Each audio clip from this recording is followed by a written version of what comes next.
नमस्कार दोस्तों, स्वागत है आपका R S verse YouTube channel पर, जहां आपको जादुई कहानियां, शानदार एक्शन, रोमांच से भरपूर कहानियां यहीं पे मिलेंगे। अगर आप चैनल पर नए हैं तो चैनल को लाइक करें, शेयर करें, सब्सक्राइब करें और बेल आइकन को दबाना ना भूलें ताकि हमारी लेटेस्ट वीडियोस की नोटिफिकेशन सबसे पहले आपको मिले। अगर आपने टेलीग्राम ग्रुप से नहीं जुड़ा है तो टेलीग्राम ग्रुप से जरूर जुड़े, लिंक आपको डिस्क्रिप्शन में मिल जाएगा। डिस्क्लेमर: ये कहानी केवल मनोरंजन के उद्देश्य से बनाई गई है, इसका वास्तविक जीवन से कोई संबंध नहीं है। कृपया इसे कहानी के तौर पर ले, इसे वास्तविक जीवन से ना जोड़े। तो चलिए शुरू करते हैं आज का शानदार एपिसोड। एपिसोड 606। शिवम का चेहरा बर्फ की तरह ठंडा था। उसकी नजरें कुंदन के हाथ में मौजूद काले गोले पर टिकी थीं। अगर उसका अनुमान सही था तो ये काला गोला निश्चित रूप से ब्लैक गोल्ड स्टोन से बना था और खास तरीके से तैयार किया गया था। यही एक वजह थी कि शिवम हमेशा कुंदन से थोड़ा डरता था। दिल्ली मार्शल आर्ट्स एसोसिएशन के सदस्य के तौर पर कुंदन के पास अनगिनत खजाने थे। वो निश्चित रूप से वो शख्स नहीं था जिसके साथ शिवम की तुलना की जा सकती थी। शिवम, तुमने बार बार नियमों की अनदेखी की है। अगर मैं तुम्हें सजा नहीं दूंगा तो मैं टीम को कैसे लीड करूंगा? कुंदन ने ठंडे लहजे में कहा। शिवम ने अपनी आंखें सिकुड़ी और बोला, कुंदन, नाटक करना बंद करो। अगर मैं गलत नहीं हूं तो इस ट्रेनिंग के पीछे का मकसद सिर्फ खजाने हासिल करना ही नहीं है, बल्कि कुछ और भी है। कुंदन ने ठहाका लगाया। तो क्या हुआ अगर ऐसा है? और अगर नहीं भी है तो? तुम तो अब यहाँ हो ही। शिवम की ऊर्जा तेजी से बढ़ रही थी। वो एक बड़ी लड़ाई के लिए तैयार था। तो फिर चलो शुरू करते हैं। अब और बकवास नहीं, शिवम ने ठंडे लहजे में कहा। कुंदन ने बेपरवाही से कहा, क्या तुम्हें लगता है कि सिर्फ मैं ही तुम्हें मारना चाहता हूँ? मैं तुम्हें बता दूं, बहुत सारे लोग हैं जो तुम्हें मारना चाहते हैं। बिल्कुल सही। इस वक्त कपिल भी आगे आया। शिवम वाकई में मरने के लायक है, नील ने तुरंत साथ दिया। जो शख्स ऊंच नीच की व्यवस्था को चुनौती देना चाहता है उसे जीने का हक नहीं, अमन ने भी आगे आकर कहा। सचिन, वात्सल्य, कुलदीप और बाकी लोग चुप रहे। शंभिका और मोहक, जो जाहिर तौर पर इस मामले में नहीं पढ़ना चाहते थे, बहुत समझदारी से एक तरफ खड़े हो गए। शिवम, देखा तुमने? कुंदन ने ठहाका लगाया। ये तुम्हारा किया धरा पाप है। अगर तुम नहीं मरोगे तो आसमान भी इसे बर्दाश्त नहीं करेगा। एक जोरदार चीख के साथ कई लोग एक साथ शिवम की ओर बढ़े। शिवम का चेहरा ठंडा था। उसने इन लोगों पर नजर डाली और उसकी आंखों में जंग का जोश भरा था। कैप्टन कुंदन, तुम लोग बहुत आगे बढ़ गए हो। सुजल सही कहता था, हमारी सबसे बड़ी गलती थी दिल्ली मार्शल आर्ट्स एसोसिएशन पर भरोसा करना। इस पल में कई निचले तबके के मार्शल आर्टिस्ट भी एक साथ आगे आए। हक और फायदे हमेशा अपने लिए कमाए जाते हैं, दूसरों से नहीं मिलते। अगर शिवम मर गया तो मुझे डर है कि हम यहाँ से जिंदा नहीं निकल पाएंगे, भीड़ ने ठंडे लहजे में कहा। शिवम ने उन लोगों की ओर देखा और उसके चेहरे पर हल्की सी राहत की भावना दिखाई दी। शुक्र है, ये लोग इतने सुन्ना नहीं थे। आखिरकार उन्हें समझ आ गया था कि अब विरोध करने का वक्त है। कुंदन ने भीड़ को देखा और ठंडे स्वर में बोला, क्या तुम लोग मरना चाहते हो? अगर हम लड़े नहीं तो भी मर जाएंगे। अगर लड़े तो शायद जिंदा बचने का मौका मिले, किसी ने ठंडे लहजे में कहा। हा, क्या मजाक है, तुम लोग बस चींटियां हो। तुम्हें लगता है तुम क्या हो? कपिल ने आंखें सिकोड़ते हुए कहा। दोनों पक्ष पूरी तरह से आमने सामने आ चुके थे। एक बड़ी जंग शुरू होने वाली थी। शिवम ने निचले तबके के कई मार्शल आर्टिस्ट्स का नेतृत्व किया, जबकि कुंदन ने दिल्ली के ऊपरी तबके के युवा मास्टर्स का नेतृत्व किया। हमें उन्हें यहाँ से निकलने नहीं देना चाहिए, कुंदन ने ठंडे मन से सोचा। इस घटना के बाद ये लोग शिवम के साथ खड़े हो चुके थे। अगर इन्हें छोड़ दिया गया तो ये लोग शिवम के हो जाएंगे। ये ग्रीन मून विला के सदस्य बन जाएंगे। ये सभी बेहद प्रतिभाशाली लोग थे और डिवाइन अल्केमिस्ट पेविलियन के शामिल होने से ये भविष्य में दिल्ली मार्शल आर्ट्स एसोसिएशन के लिए खतरनाक दुश्मन बन सकते थे। इसके अलावा सुहासनाथ ने आदेश दिया था, शिवम को किसी भी हाल में यहाँ मरना था। तो फिर अब और बकवास की जरूरत नहीं। कुंदन के शरीर में रोशनी चमकी और वो धीरे धीरे हवा में तैरने लगा। कपिल और बाकी लोग भी पीछे नहीं हटे। प्रतिभाशाली होने के नाते उनकी ताकत स्वाभाविक रूप से जबरदस्त थी। कई धाराओं की ऊर्जा इस पल में एकत्र हुई और हवा में टकराने से चटकने की आवाजें आने लगीं। पूरा मुख्य हॉल गड़गड़ाने लगा, जैसे कि वो इस ताकतवर शक्ति को सहन नहीं कर पा रहा था। एक बड़ी जंग शुरू होने वाली थी। शिवम के शरीर से सुनहरा प्रकाश फूट पड़ा और डिवाइन ड्रैगन पावर का विस्फोट हुआ। उसकी नजरें भीड़ पर पड़ीं और उसकी आंखों में जंग का जोश देखकर सभी को ठंडक महसूस हुई। शिवम, तुम बहुत समय तक सुर्खियों में रहे, अब तुम्हारी मृत्यु का समय आ गया है। कुंदन की आवाज में डरावनी आंतरिक ताकत थी जिसने सभी के कानों को दर्द से भर दिया। शिवम का शरीर अचानक हिला और उसने ठंडे लहजे में हंकारा। अब और बकवास नहीं, चलो शुरू करते हैं। शिवम ने वास्तव में पहले हमला किया, और उसका निशाना कोई और नहीं बल्कि कुंदन था। शिवम के ताकतवर शरीर का सामना करते हुए कुंदन ने लापरवाही नहीं बरती। उसने तुरंत अपने शरीर पर कवच को सक्रिय किया और एक काला सुनहरा प्रकाश तेजी से फूट पड़ा। धूम! शुद्ध शारीरिक टक्कर ने इस बड़ी जंग की शुरुआत की। शिवम के बाल बेतहाशा लहरा रहे थे, उसकी आंखें तेज थीं और उसका आत्मविश्वास उसे एक अजेय युद्ध के देवता जैसा बना रहा था। शारीरिक टक्कर की भयानक धमक ने मुख्य हॉल को गड़गड़ा दिया। पलक झपछूहे में दोनों ने दर्जनों मुक्के मारे। प्रत्येक मुक्के ने अंतरिक्ष को गड़गड़ा दिया। शिवम जितना लड़ा उतना ही बहादुर होता गया। डिवाइन ड्रैगन पावर के सहारे ब्लैक गोल्ड स्टोन के सामने भी वो बिल्कुल नहीं डरा। कुंदन का चेहरा ठंडा पड़ गया और वो हैरानी से भरा था। शिवम शायद एकमात्र ऐसा शख्स था जो अपने शारीरिक शरीर से ब्लैक गोल्ड स्टोन की कठोरता का मुकाबला कर सकता था। मर जा! शिवम ने गुस्से में चीखकर एक चापाकार मुक्का हवा में खींचा और जोर से मारा। तुम्हें अपनी जगह का अंदाजा नहीं है, कुंदन जोर से चिल्लाया। उसके शरीर पर काला सुनहरा प्रकाश चरम पर चमक रहा था और उसके मुंह पर नुकीले कांटे उभर आए। ये कांटे सभी ब्लैक गोल्ड स्टोन के बने थे और इन्हें अटूट कहा जा सकता था। जैसे ही दोनों मुक्के टकराए, काले कांटों ने तुरंत शिवम के मुक्के को छेद दिया।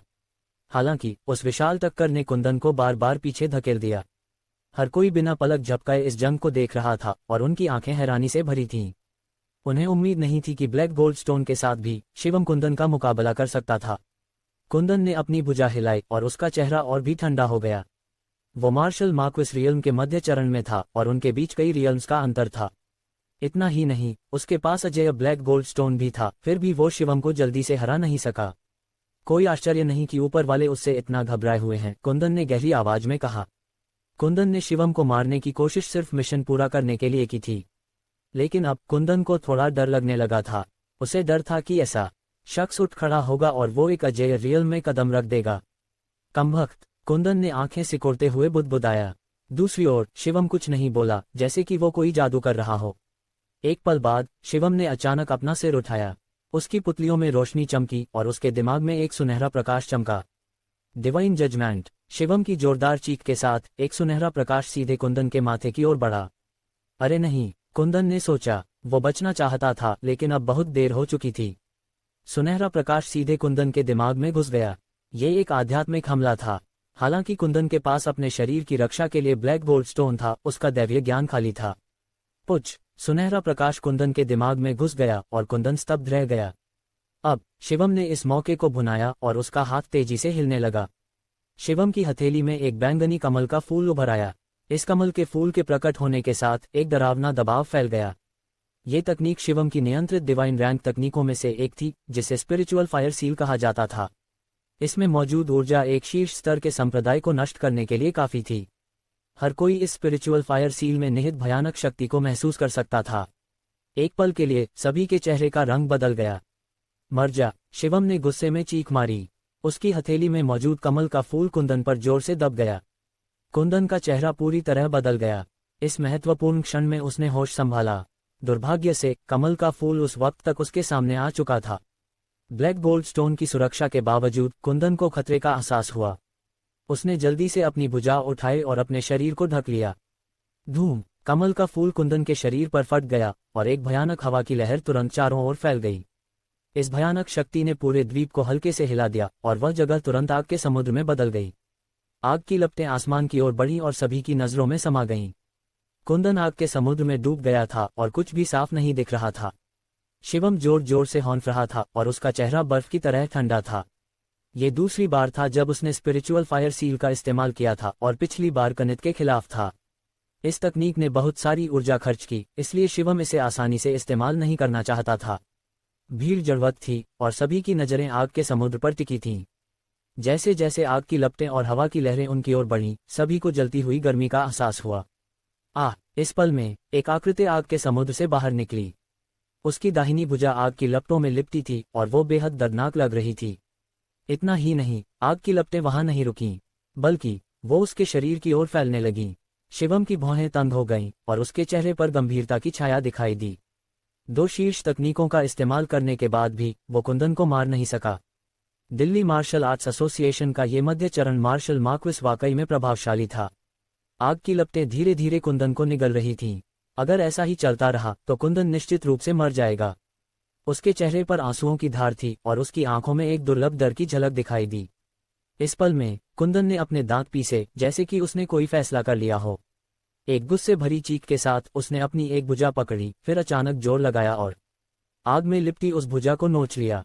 खून तुरंत चारों ओर बिखर गया। शरीर की आंतरिक ताकत के सहारे के बिना वो नोची हुई भुजा तुरंत आग में जलकर राख हो गई।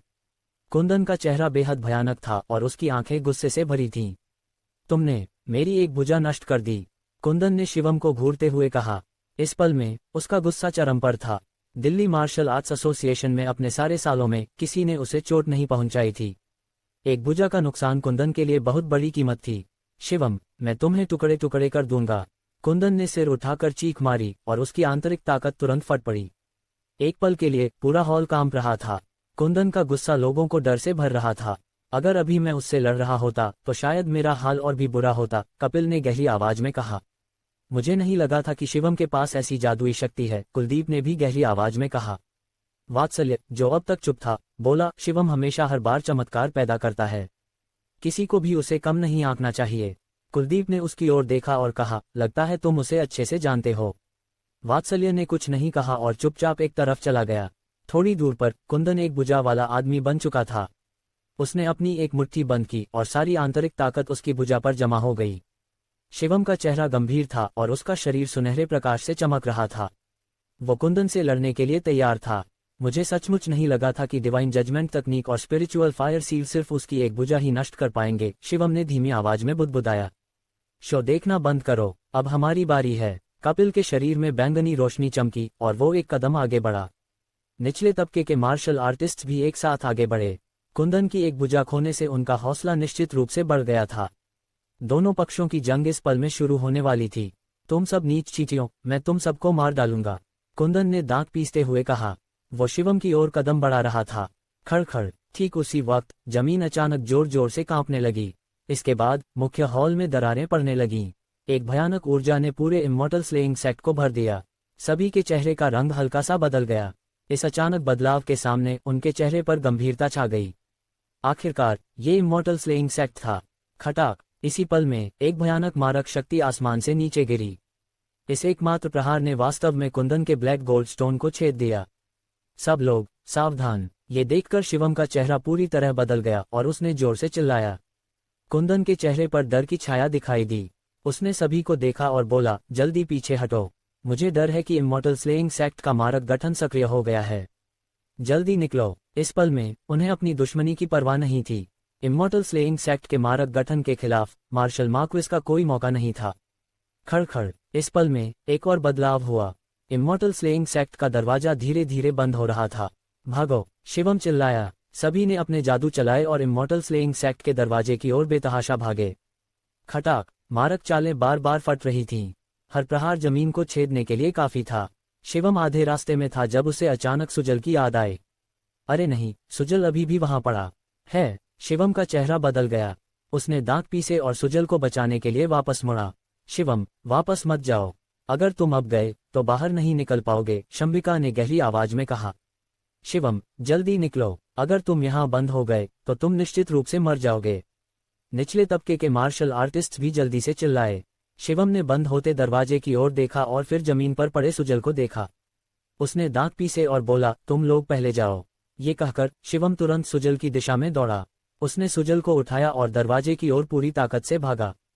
दरवाजा बंद होने वाला था और मारक ऊर्जा और भी तेज हो रही थी। शिवम और सुजल को छोड़कर बाकी सभी इमॉर्टल स्लेइंग सेक्ट से सुरक्षित निकल चुके थे। शिवम ने अपनी सारी आध्यात्मिक शक्ति लगाई और दरवाजे की ओर पूरी ताकत से दौड़ा। लेकिन तभी शिवम ने देखा कि कुंदन दरवाजे पर खड़ा था और उसे ठंडी नजरों से देख रहा था। उसने अपने हाथ में रोशनी जलाई और उसके चेहरे पर एक डरावनी मुस्कान थी। शिवम, तुम यहीं रह जाओ, कुंदन चिल्लाया। कुंदन ने जादू चलाया और शिवम का रास्ता रोक लिया। शिवम ने गर्जना की, कुंदन कमबख्त। उसने अपनी सुनहरी मुट्ठी बंद की और जबरदस्ती रास्ता बनाने की कोशिश की। लेकिन कुंदन ने अपना black gold ball magic artifact निकाला, जिसके सामने शिवम लाचार था। दरवाजा बंद होने वाला था। इतने कम समय में शिवम का बाहर निकलना लगभग असंभव था। शिवम का चेहरा बेहद भयानक था। उसने दांत पीसे, सुजल को एक हाथ से पकड़ा और उसे बाहर फेंक दिया। जैसे ही शिवम ने सुजल को बाहर फेंका, दरवाजा पूरी तरह बंद हो गया और एक भी दरार नहीं बची। ये देखकर कुंदन जोर से हंसा। शिवम, अब यहीं अपनी मौत का इंतजार करो। सभी के चेहरे उदास थे। उन्हें उम्मीद नहीं थी कि शिवम वाकई में अंदर बंद हो जाएगा। अगर सुजल को बचाने की कोशिश न होती तो शिवम अंदर नहीं फंसता, किसी ने धीरे से कहा। मुझे नहीं लगा था कि शिवम सुजल के लिए अपनी जान कुर्बान कर देगा। एक पल के लिए सभी भावुक हो गए। शंभिका ने मुंह खोला लेकिन कुछ नहीं कहा। उम्मीद है शिवम बच जाए, किसी ने धीरे से कहा। कुंदन ने ठहाका लगाया और बोला, सपने देखना बंद करो। इमॉर्टल स्लेइंग सेक्ट का मारक गठन कम से कम एक माइटी रियल पावरहाउस ने बनाया था। इस माहौल में उसका बचना नामुमकिन है। इन शब्दों ने सभी को उदास कर दिया। किसी ने भी इस नतीजे की उम्मीद नहीं की थी। ठीक है, शिवम मर चुका है, अब तुम सबकी बारी है, कुंदन ने बात बदलते हुए ठहाका लगाया। इस बार निचले तबके के मार्शल आर्टिस्ट्स में अब डर नहीं था। उन्होंने कुंदन को ठंडी नजरों से देखा और बोले, कुंदन, तुम एक जानवर हो। ज्यादा से ज्यादा हम तुमसे पूरी तरह लड़ेंगे। शिवम ने अपने दोस्त के लिए अपनी जान दे दी। तुम क्या कर सकते हो? कुंदन का चेहरा और भी ठंडा हो गया। वो अपने हाथों में 2 काले सुनहरे गोले लिए खेल रहा था और ठंडे लहजे में बोला, ठीक है, तो फिर मैं तुम सब चींटियों को मार डालूंगा। कैप्टन कुंदन, इस वक्त शंभिका अचानक खड़ी हुई। शिवम तुम्हारी वजह से मर चुका है, अब और इन्हें मारने की जरूरत नहीं है ना? कुंदन ने ठंडे स्वर में कहा। शंभिका जी, इस मामले में और कुछ मत बोलो। मुझे लगता है शंभिका जी सही कह रही हैं। इस वक्त वात्सल्य भी खड़ा हो गया। हाँ कैप्टन कुंदन, शिवम की मौत काफी है। इससे कुंदन की भौहें तंग हो गईं। उसने सभी को देखा और ठंडे लहजे में बोला, क्या तुम सब यही चाहते हो?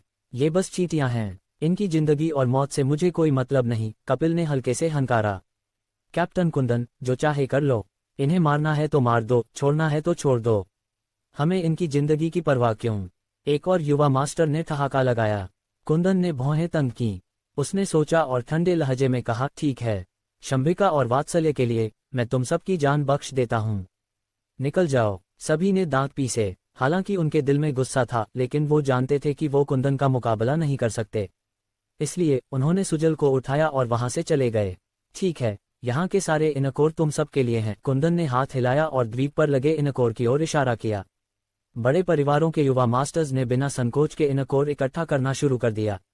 सिर्फ शंभिका वही खड़ी रही, बिना हिले। उसने धीरे से बुदबुदाया, अब मुझे समझ आया कि मोनिका तुम्हें इतना क्यों पसंद करती है। ... इमॉर्टल स्लेइंग सेक्ट के अंदर मारक ऊर्जा की धाराएं लगातार नीचे आ रही थीं। शिवम इधर उधर बचता हुआ इन मारक ऊर्जाओं से बच रहा था। लेकिन ये मारक गठन एक माइटी रियल पावरहाउस ने बनाया था। भले ही शिवम ने shrinking ground into an inch तकनीक का इस्तेमाल किया, फिर भी वो बच नहीं पा रहा था। प्लेटर मारक ऊर्जा की एक धार शिवम के शरीर पर लगी। इस भयानक शक्ति ने आसानी से उसके शरीर को छेद दिया। खून बहने वाले छेदों से खून निकल रहा था और उसकी हड्डियां टूट गई थीं। शिवम ने अपनी चोट को ढक लिया और बचना जारी रखा, लेकिन ये मारक गठन रुकने वाला नहीं था। मारक ऊर्जा की धाराएं सीधे शिवम की ओर आ रही थीं। Platter platter platter. कुछ ही पलों में शिवम का शरीर खून से लथपथ हो गया। अनगिनत खून भरे छेदों ने शिवम को बेहद दयनीय बना दिया। उसकी शारीरिक ताकत कमजोर पड़ने लगी और उसकी गति धीमी हो गई। शिवम ने इमॉर्टल स्लेइंग सेक्ट के दरवाजे को देखा और बुदबुदाया, क्या मैं यहीं मरने वाला हूँ? मैं सचमुच इसके लिए तैयार नहीं हूँ। शिवम ने खुद को जबरदस्ती दरवाजे के सामने खड़ा किया और उसे तोड़ने की कोशिश की, लेकिन दरवाजा अटूट था। शिवम ने अपनी पूरी ताकत लगा दी, लेकिन वो इसे हिला भी नहीं सका। प्लेटर एक और मारक ऊर्जा ने शिवम के पेट को छेद दिया। वो मारक ऊर्जा शिवम के गोल्डन कोर से बस एक बाल की दूरी पर थी। प्लॉप। आखिरकार शरीर की चोटों के कारण शिवम इसे और नहीं सह पाया। वो एक घुटने के बल जमीन पर गिर गया और उसका चेहरा पीला पड़ गया। चाहे उसकी इच्छाशक्ति कितनी भी मजबूत क्यों न हो, वो इस दर्द को सहन नहीं कर सकता था। लगता है मैं सचमुच यहीं मरने वाला हूँ। शिवम कमजोर होकर दरवाजे पर लेट गया और उसके मुंह पर एक कड़वी मुस्कान थी। यहाँ तक पहुंचना उसके लिए आसान नहीं था, लेकिन आखिर में ये नतीजा मिला। मैं आखिर में कुछ भी बदल नहीं सका, शिवम ने धीरे से बुदबुदाया। उसने अपनी आंखें बंद कर लीं, जैसे कि वो मौत का इंतजार कर रहा हो। उसके ठीक सामने मारक ऊर्जा की एक धार जमा हो रही थी। ये मारक ऊर्जा उसके माथे की ओर बढ़ रही थी, लेकिन इस बार शिवम के पास विरोध करने की कोई ताकत नहीं बची थी। बज। वो मारक ऊर्जा उस पल में शिवम की ओर बढ़ी। शिवम बिना किसी प्रतिरोध के जमीन पर गिर गया। इस महत्वपूर्ण क्षण में शिवम का दांतियन अचानक सुनहरे प्रकाश से चमक उठा। इसके बाद एक अस्पष्ट आकृति शिवम के दांतियन से बाहर निकली। यह आकृति बेहद लंबी थी और उसकी पीठ शिवम की ओर थी। उसकी प्रभावशाली आकृति लोगों में श्रद्धा का भाव जगा रही थी। उसने एक हाथ उठाया और उस मारक ऊर्जा की ओर तैर गया। बज, एक विस्फोट की आवाज हुई और वो मारक ऊर्जा कुचल दी गई। इसके बाद इस अस्पष्ट आकृति ने अपना हाथ लहराया और दूर से ढहने की आवाजें सुनाई देने लगीं। ये मारक गठन के नष्ट होने का संकेत था। मारक गठन के नष्ट होने के साथ वो भयानक मारक ऊर्जा भी खत्म होने लगी। शिवम उस आकृति की पीठ को देखता रहा और कांपती आवाज में बोला, क्या तुम मेरे पिता हो? आकृति लंबे समय तक चुप रही। उसकी पीठ शिवम की ओर थी। उसकी प्रभावशाली आकृति लोगों को एक अजीब सी सुरक्षा का एहसास दे रही थी। पिताजी, क्या वो तुम हो? शिवम फिर से चिल्लाया। आखिरकार आकृति धीरे धीरे मुड़ी। उसकी आंखें बेहद भावपूर्ण थीं और उसके चेहरे पर ठंडक भरी थी। उसका चेहरा तराशा हुआ था और उसकी मर्दाना विशेषताएं शांतिपूर्वक शिवम को देख रही थीं। शिवम जल्दी से उठा। उसने उसे गले लगाने की कोशिश की, लेकिन उसके हाथ खाली हवा से गुजर गए। पिताजी, पिताजी, शिवम बेतहाशा चिल्लाया। तुम कहाँ हो? तुम कहाँ हो? तुम मुझसे मिलने क्यों नहीं आए? शिवम ने बेतहाशा चीख मारी, लेकिन आकृति ने कुछ नहीं कहा। वो बस शिवम को शांतिपूर्वक देख रही थी। शिवम के दिल में सारी शिकायतें इस पल में फट पड़ीं। तुम मुझसे मिलने कभी क्यों नहीं आए? तुम्हारे पास तो सर्वशक्तिमान शक्ति है, फिर तुमने मुझे क्यों छोड़ दिया? क्या तुम्हें पता है कि मैंने इन सालों में कितना दुख झेला है? शिवम ने गुस्से में चीखा। मुझे तंग किया गया, अपमानित किया गया, नीचा दिखाया गया, घर से निकाला गया और हालांकि शिवम अपने पिता के सामने कुछ गरिमा रखना चाहता था, लेकिन उसकी आंखों में आंसू छलक आए। मैं अब वो शिवम नहीं हूं जो दूसरों के ताने सहता था। शिवम ने अपनी आंखें रगड़ी, लेकिन आखिर में कोई आंसू नहीं गिरा। उनकी नजरें मिली और शिवम सीधा खड़ा हो गया। आकृति धीरे धीरे गायब हो रही थी। शिवम ने अपने दिल की लालसा को दबाया और अपनी मुट्ठियां कस लीं। इतना कुछ झेलने के बाद शिवम को समझ आ गया था कि शिकायत करने से कोई हल नहीं निकलता। एक मर्द के तौर पर उसे हर हाल में शांत रहना चाहिए। जैसे ही आकृति गायब होने वाली थी, उसने अचानक अपनी बड़ी हथेली उठाई, जैसे कि वो शिवम का सिर छूना चाहता हो। लेकिन ये आकृति आखिर में शिवम के शरीर से गुजर गई और धीरे धीरे गायब हो गई। शिवम ने अपनी मुट्ठियां कस लीं और उसकी आंखों में एक बार फिर आंसू छलक आए। पिताजी, आखिरकार शिवम इसे और नहीं सह पाया। एक धमाके के साथ वो जमीन पर घुटनों के बल गिर गया और उसके चेहरे पर गहरी पीड़ा थी। उसके पूरे शरीर में थकान फैल गई। शिवम जमीन पर गिर गया और धीरे से बोला, मैं बहुत थक गया हूँ, बहुत थक गया। ये कहते हुए उसकी नजरें धुंधली होने लगी और फिर वो बेहोश हो गया। ... बाहर की दुनिया में कुंदन सभी को दिल्ली मार्शल आर्ट्स एसोसिएशन वापस ले आया था। सब लोग बिखर जाओ, कुंदन ने ठंडे लहजे में कहा। ये कहकर कुंदन जल्दी से सुहासनाथ के ऑफिस की ओर बढ़ा। सुहासनाथ ने एक भुजा खो चुके कुंदन को देखकर भौहें तंग की। क्या हुआ? सुहासनाथ ने पूछा। कुंदन ने दांत पीसे और बोला, ये शिवम की वजह से हुआ। सुहासनाथ ने कुछ पल चुप रहकर पूछा, शिवम अब कहाँ है? वो मर चुका है, कुंदन ने ठंडी मुस्कान के साथ कहा। मैंने उसे इमॉर्टल स्लेइंग सेक्ट में बंद कर दिया। फिर कुंदन ने सुहासनाथ को सारी बात बताई। सुहासनाथ ने आंखें सिकोड़कर कहा, शिवम आखिरकार मर गया। कुंदन ने ठंडे लहजे में कहा, अगर वो नहीं मरता तो मेरी भुजा यूं ही बर्बाद हो जाती। सुहासनाथ को कुंदन की भुजा की कोई परवाह नहीं थी।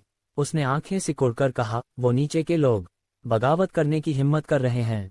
हाँ, कुंदन के चेहरे पर गुस्सा झलक रहा था। चिंता मत करो, मैं अभी जाकर उन्हें मार डालूंगा। सुहासनाथ ने सिर हिलाया। अब तुम उन पर हमला नहीं कर सकते, इससे ऊपर वालों में नाराजगी होगी। कुंदन कुछ पल चुप रहा और बोला, प्रेसिडेंट सुहासनाथ, चिंता मत करो, मेरे पास इसका उपाय है। वो लोग जिंदा नहीं बचेंगे। सुहासनाथ को कुंदन पर पूरा भरोसा था। उसने और सवाल नहीं किए और कहा, वैसे शिवम ग्रीन मून विला का मालिक है ना? उसे गायब कर दो। कुंदन ने सिर हिलाया और बोला, ठीक है, समझ गया। ...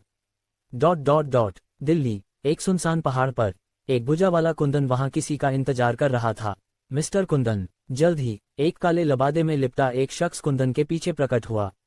ये कोई और नहीं बल्कि मनमोहन था। कुंदन ने मनमोहन की ओर देखा और ठंडे लहजे में बोला, मैं चाहता हूं कि तुम सुजल और बाकियों को मार डालो, कोई जिंदा नहीं बचना चाहिए। ये कहकर कुंदन ने मनमोहन को एक लिस्ट थमा दी। इस लिस्ट में न सिर्फ उनके नाम थे बल्कि उनकी निजी जानकारी भी थी। मनमोहन ने लिस्ट ली और एक डरावनी आवाज में बोला, मिस्टर कुंदन, मुझे इसमें क्या मिलेगा? कुंदन ने ठंडे लहजे में कहा, मैं तुम्हें नुकसान नहीं पहुंचाऊंगा, बस काम करो। मनमोहन कोई मूर्ख नहीं था। वो अच्छे से जानता था कि कुंदन कैसा इंसान है। खाली वादों से उसे बहलाना असंभव था। देखकर कि मनमोहन नहीं हिला, कुंदन ने चिढ़कर कहा, तुम क्या चाहते हो? मनमोहन ने कुंदन के हाथों में मौजूद 2 काले गोलों की ओर देखा। मुझे वो 2 ब्लैक गोल्ड बॉलर्स चाहिए, मनमोहन ने कहा। कुंदन की आंखें तुरंत फैल गईं। उसने मनमोहन को ठंडी चेतावनी भरी नजरों से देखा और बोला, लालच ज्यादा मत करो वरना मर जाओगे। मनमोहन जरा भी नहीं घबराया। उसने बेपरवाह मुस्कान के साथ कहा, मिस्टर कुंदन, वो लोग सब टॉप क्लास हैं, खासकर सुजल। उसकी ताकत मुझसे कम नहीं। अगर मेरा ऑपरेशन फेल हो गया तो ये तुम्हारा भी नुकसान होगा। वैसे भी दिल्ली मार्शल आर्ट्स एसोसिएशन के लिए ये ब्लैक गोल्ड स्टोन कोई दुर्लभ चीज तो नहीं है ना? कुंदन ने भौहें तंग की। उसने ठंडे लहजे में हंकारा और अपना हाथ हिलाया, फिर वो 2 काले गोले मनमोहन के हाथों में आ गए। बस काम करो, कोई सबूत नहीं छोड़ना, कुंदन ने ठंडे लहजे में कहा। और हाँ, दिल्ली मार्शल आर्ट्स एसोसिएशन पर कोई शक नहीं जाना चाहिए। मनमोहन ने अपनी जीभ से होंठ चाटे और बोला, मिस्टर कुंदन, चिंता मत करो। ... शिवम मर चुका था। ये खबर तेजी से पूरे मार्शल आर्ट्स जगत में फैल गई। शिवम ऐसे ही मर गया। कहा जा रहा है कि वो इमॉर्टल स्लेइंग सेक्ट में मर गया। इमॉर्टल स्लेइंग सेक्ट, वो 10,000 साल पुराना संप्रदाय। मुझे लगता है इसमें कोई साजिश है। शायद कुंदन ने बदला लिया। कौन नहीं जानता कि दिल्ली मार्शल आर्ट्स एसोसिएशन ने कुंदन को शिवम को मारने के लिए भेजा था। शिवम सचमुच मर गया? मुझे नहीं लगता। एक पल के लिए अफवाहें फैल गईं। लगभग आधे लोग नहीं मानते थे कि शिवम मर चुका है। ग्रीन मून विला में सोनाक्षी और बाकी लोग सदमे में थे। शिवम ऐसे नहीं मर सकता। जुनैद और याओ किंग दुख और गुस्से से भरे थे, लेकिन उन्हें विश्वास था कि शिवम जिंदा है। समय बीतता गया और पलक झपकते ही 1 हफ्ता गुजर गया, लेकिन शिवम का कोई अता पता नहीं था, जिससे सभी को यकीन होने लगा कि शिवम मर चुका है। ... इस वक्त शिवम आखिरकार अपनी बेहोशी से जाग गया। वो दरवाजे के पास गया और उसे तोड़ने की कोशिश की। धूम! लेकिन शिवम ने अपनी पूरी ताकत लगा दी, फिर भी वो दरवाजा नहीं तोड़ सका। ये दरवाजा सादा और पुराना था। पता नहीं किस चीज से बना था, लेकिन ये बेहद सख्त था। ब्लैक गोल्ड स्टोन भी इसके सामने कुछ नहीं था। शायद यहाँ कोई ऐसा तंत्र हो जो इस दरवाजे को खोल सके, शिवम ने सोचा। उसने तुरंत अपनी दैवीय शक्ति छोड़ी और दरवाजे के तंत्र की खोज शुरू की। लेकिन दुर्भाग्य से शिवम ने पूरा दिन बिताया और उसे कोई तंत्र नहीं मिला। इससे शिवम चिंतित हो गया। क्या वो सचमुच यहाँ जिंदगी भर फंसा रहेगा? छोड़ो। लंबे समय तक सोचने के बाद शिवम ने इनकोर निगलकर साधना करने का फैसला किया। अगर वो काफी ताकतवर हो गया तो शायद वो इस दरवाजे को तोड़ सके। हालांकि उसे नहीं पता था कि इसके लिए उसे किस रियल्म तक पहुंचना होगा, लेकिन इस वक्त शिवम के पास कोई और रास्ता नहीं था। इमॉर्टल स्लेइंग सेक्ट बहुत बड़ा था और लगभग पूरे द्वीप के आंतरिक हिस्से को घेरे हुए था। दरअसल न सिर्फ शिवम बल्कि कुंदन और बाकी लोग भी इमॉर्टल स्लेइंग सेक्ट की पूरी खोज नहीं कर पाए थे। इसलिए किसी को नहीं पता था कि इमॉर्टल स्लेइंग सेक्ट में क्या क्या खजाने थे। शव सड़ जाते हैं और शरीर नष्ट हो सकते हैं, लेकिन हथियार और औजार निश्चित रूप से पीछे छूट जाते हैं, शिवम ने सोचा। आमतौर पर जो लोग माइटी रियल्म तक पहुंच गए थे, उनके मरने के बाद भी उनके शरीर कई सालों तक सुरक्षित रह सकते थे। लेकिन इमॉर्टल स्लेइंग सेक्ट की सबसे अजीब बात यह थी कि वहां एक भी पूरा शव नहीं था। सेक्ट मास्टर के आधे सड़े हुए शव को छोड़कर बाकी सब हड्डियां बन चुके थे। शिवम ने और नहीं सोचा। उसने अपना इनकोर निकाला और निगलना शुरू कर दिया। ... पलक झपकते ही 10 दिन बीत गए। इन 10 दिनों में शिवम के बारे में चर्चाएं कभी नहीं रुकीं। शिवम के दोस्त ग्रीन मून विला में उसका इंतजार करने आए थे, लेकिन इतने लंबे समय तक शिवम का कोई अता पता नहीं था, जिससे उनका आत्मविश्वास डगमगाने लगा। क्या शिवम सचमुच मर गया? जुनैद जमीन पर घुटनों के बल बैठ गया और उसके चेहरे पर आंसू थे। इन लोगों में जुनैद सबसे ज्यादा दुखी था। वो शिवम को सबसे लंबे समय से जानता था और उन्होंने साथ में बहुत कुछ झेला था। अब जब सारी उम्मीद खत्म हो चुकी थी, वो गहरे दुख में डूब गया।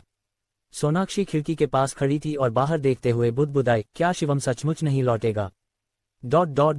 Delhi martial arts association. सुहासनाथ ने इस खबर को किसी को नहीं बताया था। हालांकि उसे लगता था कि शिवम का इमॉर्टल स्लेइंग सेक्ट से बच निकलना असंभव है, फिर भी वो चिंतित था। अब जब 10 दिन बीत चुके थे, सुहासनाथ ने आखिरकार राहत की सांस ली। लगता है ये लड़का सचमुच मर गया, सुहासनाथ ने ठहाका लगाया। फिर वो मुड़ा और कॉन्फ्रेंस रूम की ओर चला गया। दूसरी ओर राठौर और भट्ट परिवार जश्न मना रहे थे। हा, शिवम आखिरकार मर गया, मनोज ने गिलास पकड़ते हुए मुस्कुराकर कहा। आशुतोष ने अपने हाथ में रेड वाइन का गिलास हिलाया और बेपरवाही से बोला, मैंने पहले ही कहा था कि वो कुछ खास नहीं है, बस एक मार्शल आर्टिस्ट है। तुम लोग उसे बहुत तवज्जो देते हो। प्रेसिडेंट राठौर सही कह रहे हैं, मनोज ने जल्दी से अपना गिलास उठाया और कहा। इतना कहते हुए मनोज ने नील को एक नज़र दी। नील ने जल्दी से अपना गिलास उठाया और बोला, मिस्टर राठौर देखिए, मेरी और मिस मोनिका की शादी की बात। आशुतोष ने नील को देखा और हल्के से हंकारा। नील, ये नहीं कि मुझे तुम पसंद नहीं हो, तुम सबके सामने शिवम से हार गए। क्या तुम्हें अब भी राठौर परिवार में शादी का प्रस्ताव लाने की हिम्मत है? ये सुनकर नील का चेहरा तुरंत बदल गया। वो जल्दी से बोला, मिस्टर राठौर, मुझे एक और मौका दीजिए। मैं आपको निराश नहीं करूंगा। पिछली बार बस एक हादसा था, आपको मुझ पर भरोसा करना होगा। मेरी काबिलियत शिवम से कम नहीं है। बगल में खड़े मनोज ने मुस्कुराते हुए कहा, प्रेसिडेंट राठौर, शिवम तो मर चुका है ना? वैसे भी मार्शल आर्ट सब कुछ नहीं होता, है ना? आशुतोष ने हाथ हिलाया और बोला, इस बारे में बाद में बात करते हैं। नील का चेहरा थोड़ा उदास हो गया। उसने दांत पीसे, लेकिन कुछ कहने की हिम्मत नहीं हुई। ... उपनगर में एक निजी घर। ये घर ज्यादा बड़ा नहीं था, लेकिन इसमें 7 लोग रह रहे थे। चिंतित चेहरों के साथ वो एक मजबूत आदमी को घेरे हुए थे। सुजल ऐसे ही मर तो नहीं जाएगा, है ना? किसी ने भौहें तंग करते हुए पूछा। अगर ऐसा हुआ तो क्या शिवम की मौत बेकार चली जाएगी? 10 दिन हो गए, लेकिन सुजल में अभी तक कोई हरकत नहीं। सभी ने भौहें तंग की। शिवम ने सुजल को बचाने के लिए अपनी जान दी थी। अगर सुजल भी मर गया तो कोई भी इसे स्वीकार नहीं कर पाएगा। इस पल में सुजल ने आखिरकार अपनी आंखें हल्के से खोलीं। उसने अपनी माथे को रगड़ा, धीरे से उठा और बोला, मैं कहाँ हूँ? तुम आखिरकार जाग गए। सुजल को जागते देख सभी तुरंत उसके पास आए। सुजल कुछ हक्का बक्का सा बोला, ये एटी जी, ये क्या हो रहा है? सभी ने मुंह खोला और फिर सवाब में सिक भर गए। उन्होंने सुजल को सारी बात बताई। सुजल ये सुनकर अचानक बिस्तर से उठ बैठा। तुमने कहा कि शिवम ने मुझे बचाने के लिए इमॉर्टल स्लेइंग सेक्ट में बंद हो गया। सुजल की आंखों में एक क्रूर चमक थी। कुछ लोग ने सिर हिलाया और बोले, हाँ। इससे सुजल का शरीर हल्का सा कांपने लगा। शिवम? सुजल ने दांत पीसते हुए उत्तर की ओर देखा और चिल्लाया, शिवम, मैं तुम्हारा बदला जरूर लूंगा। मैं कुंदन को मार डालूंगा। उसकी गुस्से भरी आवाज लंबे समय तक गूंजती रही। कुछ लोगों ने सोचा और आखिरकार ग्रीन मून विला में शामिल होने का फैसला किया। ग्रीन मून विला शिवम का दिमागी बच्चा था। उन्होंने इसे अच्छे से संभालने का फैसला किया।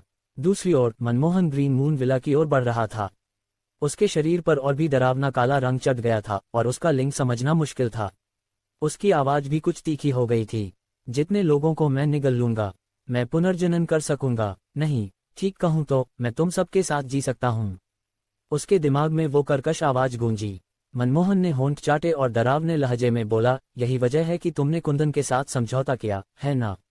हाँ, दिल्ली मार्शल आर्ट्स एसोसिएशन के साथ सहयोग करने से हमें लोगों को मारना आसान हो जाएगा। वो कर्कश आवाज बोली। मनमोहन ने ठहाका लगाया, कुंदन मुझे इस्तेमाल करना चाहता है, लेकिन उसे नहीं पता कि मैं भी उसका इस्तेमाल कर रहा हूं। वो ग्रीन मून विला में घुसकर नरसंहार शुरू करने की योजना बना रहा था। न सिर्फ वो कुंदन का मिशन पूरा करेगा, बल्कि अपनी साधना की शक्ति भी बढ़ाएगा। मनमोहन की महत्वाकांक्षा बहुत बड़ी थी। वो बड़े परिवारों की घमंडी सोच से तंग आ चुका था, लेकिन वो शिवम की तरह नहीं था। शिवम जो कुछ भी करता था वो सबके लिए समानता के लिए था। मनमोहन एक कुलीन बनना चाहता था ताकि वो जनता से ऊपर हो सके। ... इमॉर्टल स्लेइंग सेक्ट के मुख्य हॉल में एक युवक बैठा था। उसके सामने अनगिनत इनकोर थे। एक के बाद एक इनकोर को निगलते हुए शिवम ने सफलतापूर्वक पहले स्तर के मार्शल मार्क्वेस से दूसरे स्तर तक की छलांग लगा ली। वो धीरे से उठा और बोला, यहाँ समय का एहसास ही नहीं होता। साधना इतनी नीरस और उबाऊ थी।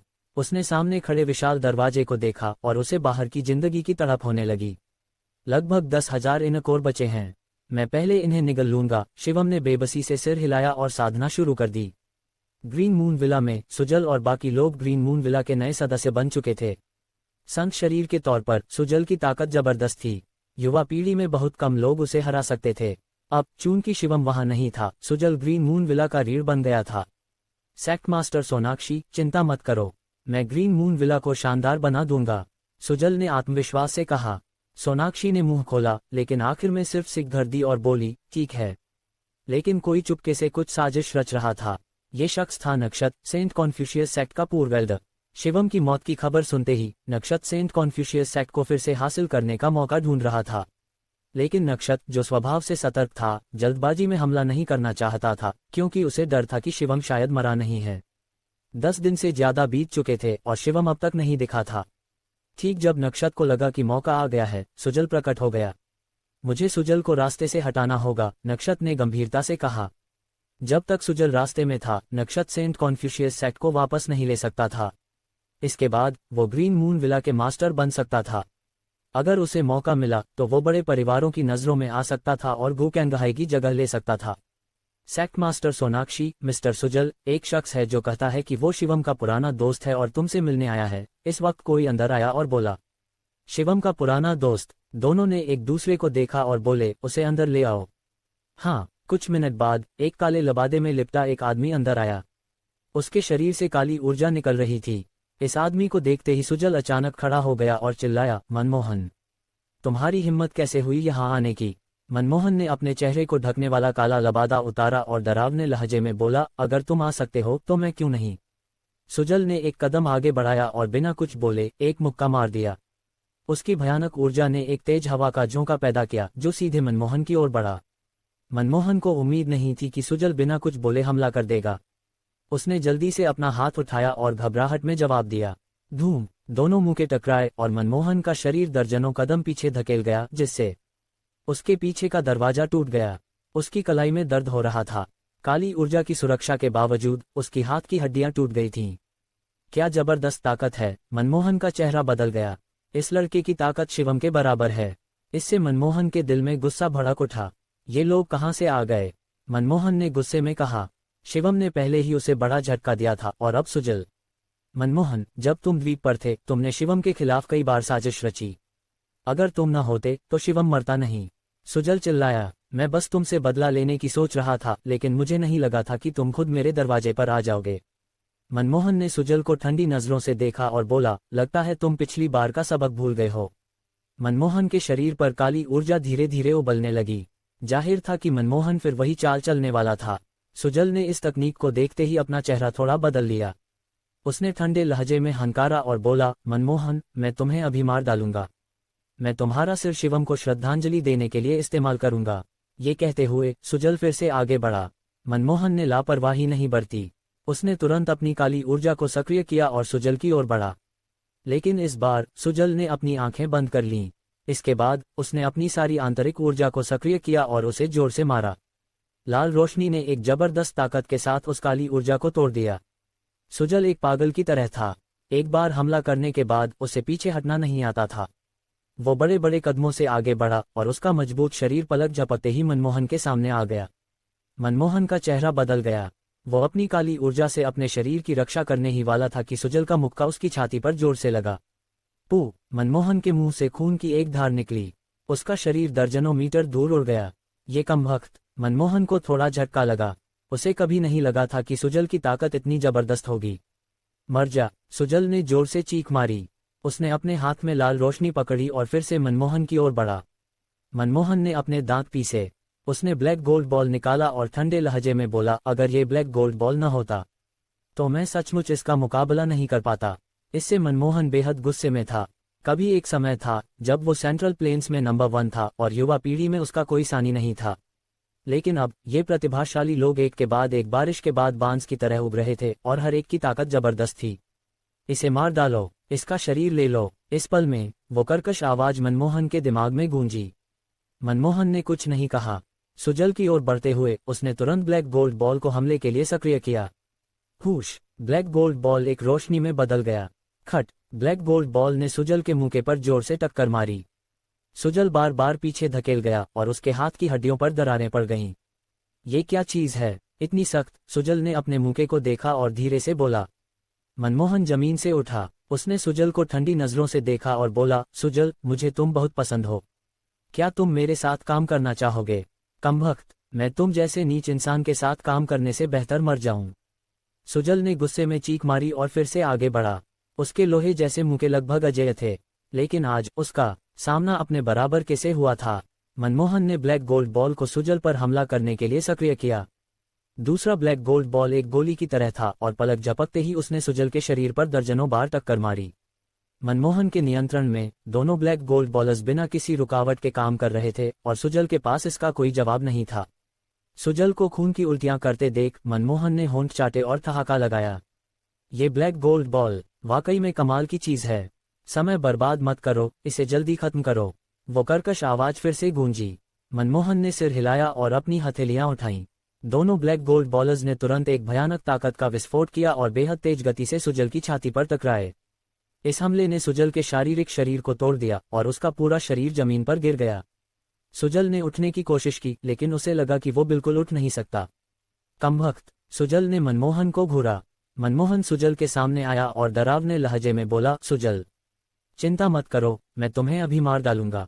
मनमोहन ने ब्लैक गोल्ड बॉल को अपने हाथ में पकड़ा और उसे अपने शरीर की काली ऊर्जा के साथ मिला दिया। ठीक जब मनमोहन हमला करने वाला था, उसका फोन अचानक बजा। उसने फोन उठाया और देखा कि कॉलर कोई और नहीं बल्कि कुंदन था। मनमोहन ने भौहें तंग की। उसने फोन उठाया और एक तरफ चला गया। काम कैसा चल रहा है? कुंदन ने ठंडे लहजे में पूछा। मनमोहन ने जमीन पर तड़प रहे सुजल की ओर देखा और बोला, मैं उसे मारने की योजना बना रहा हूं। उसे वापस ले आओ, कुंदन ने ठंडे लहजे में कहा। याद रखना, उसे जिंदा चाहिए। किसी को उसके शरीर में दिलचस्पी है। मनमोहन ने भौहें तंग की। वो कुछ बोलने ही वाला था कि कुंदन ने फोन काट दिया। कमबख्त, मनमोहन का चेहरा ठंडा था। सुजल का संत शरीर होने के कारण वो भी उसमें दिलचस्पी रखता था, लेकिन उसे नहीं लगा था कि कुंदन भी उस पर नजर रखे हुए है। उसकी नजरें उदास और हिचकिचाहट भरी थीं। मनमोहन ने उस शरीर को लंबे समय तक घूरा। हम अभी कुंदन को नाराज नहीं कर सकते। इस पल में वो कर्कश आवाज उसके दिमाग में गूंजी। मनमोहन ने दांत पीसे और मजबूरी में हार मान ली। उसने सुजल को उठाया और वहां से चला गया। पूरा ग्रीन मून विला गुस्से से भरा था और सभी का मन उसे रोकने का था। इस पल में नक्षत समय पर प्रकट हुआ और सभी को रोक लिया।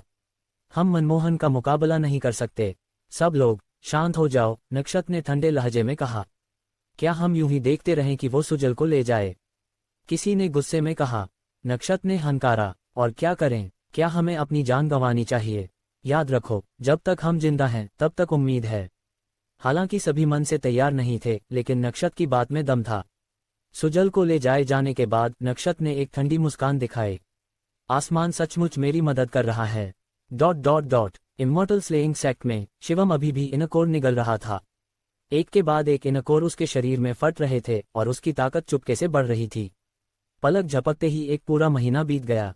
शिवम के पास इनकोर की संख्या भी कम हो गई। वो उठा और दरवाजा तोड़ने की कोशिश की, लेकिन दुर्भाग्य से दरवाजा अभी भी नहीं टूटा। उस पर एक भी दरार नहीं पड़ी। क्या मैं सचमुच यहाँ जिंदगी भर फंसा रहूंगा? शिवम ने भौहें तंग करते हुए कहा। इमॉर्टल स्लेइंग सेक्ट कई सालों से उजड़ चुका था। वहां कोई नवीकरणीय संसाधन नहीं थे। बिना इनकोर के शिवम वहां साधना भी नहीं कर सकता था। पता नहीं इमॉर्टल स्लेइंग सेक्ट में कोई हथियार बचे हैं या नहीं।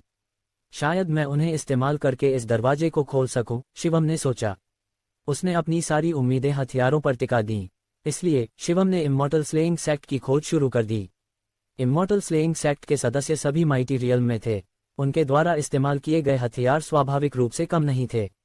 लेकिन शिवम को निराशा हुई कि वहां वाकई में कई हथियार थे, लेकिन वो सब टुकड़े टुकड़े हो चुके थे। उन्हें इस्तेमाल करना तो दूर, उठाना भी मुश्किल था। अब क्या करूं? इन टूटे हुए हथियारों के टुकड़ों को देखकर शिवम ने भौहें तंग की। उसने जमीन से एक छोटा सा टुकड़ा उठाया और अपनी ताकत से उसे कुचलने की कोशिश की, लेकिन ये टुकड़ा बेहद सख्त था।